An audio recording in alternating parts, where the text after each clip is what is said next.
तर बघा ही चटणी करणार आहे आज. जवस, तीळ, शेंगदाणे, खोबरं, कढीपत्ता आणि लसूण भरपूर घालायचं. ही चवीला एवढी छान लागते. आणि भाकरीसोबत याच्यात थोडंसं तेल टाकलं तुम्ही, एक भाकर काय दोन भाकरी खाणार. परत वरण भातासोबत तोंडी लावू शकता. आणि ही पौष्टिक असते ही चटणी. तर एकदा नक्की तुम्ही ट्राय करून बघा. चला रेसिपीला सुरुवात करूया. नमस्कार मंडळी. तर बघा आज आपण जवसाची चटणी करणार आहे. तर इथं जवस घेतलेले आहेत 1 वाटी. तर मिक्स चटणी करणार आहे.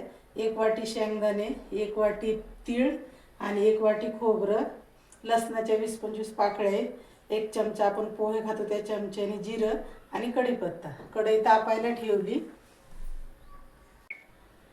तर बघा हे जवस चांगले आधी भाजून घ्यायचे.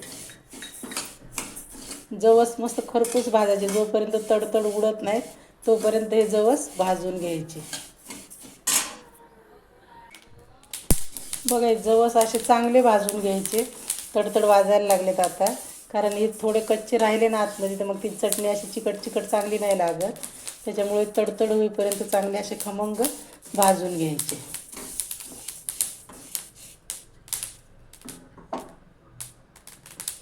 तर बघा तुम्ही आवाज, आता हे मस्त भाजलेत. आता याला काढून घेते. जवस काढून घेतले. आता तीळ भाजून घेते. तीळ तीळ काय लगेच भाजले जातात.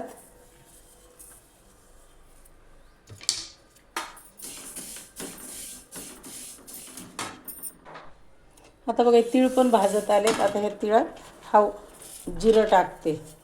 हे जिरं थोडंसंच भाजायचं आपल्याला, जास्त नाही भाजायचं. तर बघा तीळ आणि जिरं पण आपलं भाजलंय. आता याला काढून घेते. आणि ह्याच कढईत परत शेंगदाणे भाजून घेऊ. शेंगदाणे पण असेच खरपूस छान भाजायचे, बारीक गॅसवर, करपले नाही पाहिजे.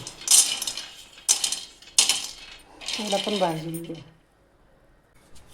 हे बघा शेंगदाणे पण खरपूस भाजलेत मस्त. आता काढून घेते.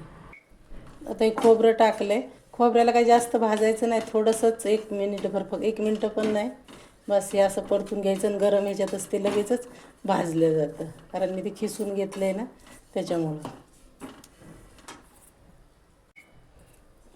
बघा हे पण भाजलं आहे मस्त. गॅस आता हे बंद करते. हे खोबरं पहिले काढून घेते, नाही तर हे काय होतं गरम ह्याच्यात लगेचच मग जळून जातं.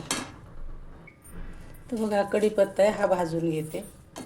हा चांगला कडक होईपर्यंत भाजून घ्यायचा. तर बघा हे सगळं भाजून झाले. हे गरम आहे, त्याला आपण थोडं थंड करून घेऊ. आणि थंड झालं की मग मिक्सरमधून काढू. थंड झालंय बघा सगळं. हे बघा मस्त कुरकुरीत झालाय कढीपत्ता पण. आणि हा लसूण आता कच्चाच टाकलाय, हे काही भाजलेलं नाही लसूण.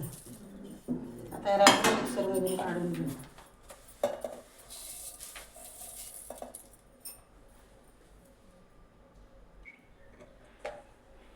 त्याच्यात मीठ टाकलंय बघा. मीठ आणि तिखट तुमच्या चवीप्रमाणे टाका. जेवढं लागतं तेवढं. जास्त तिखट पण नको व्हायला, आणि मीठ जास्त झालं तर खारट होईल. हे बघा तिखट टाकलंय. मी 1.5 चमचा तिखट टाकलंय. आता याला मिक्सरमधून काढून घेते. झाली बघा ही छान बारीक झाली अशी.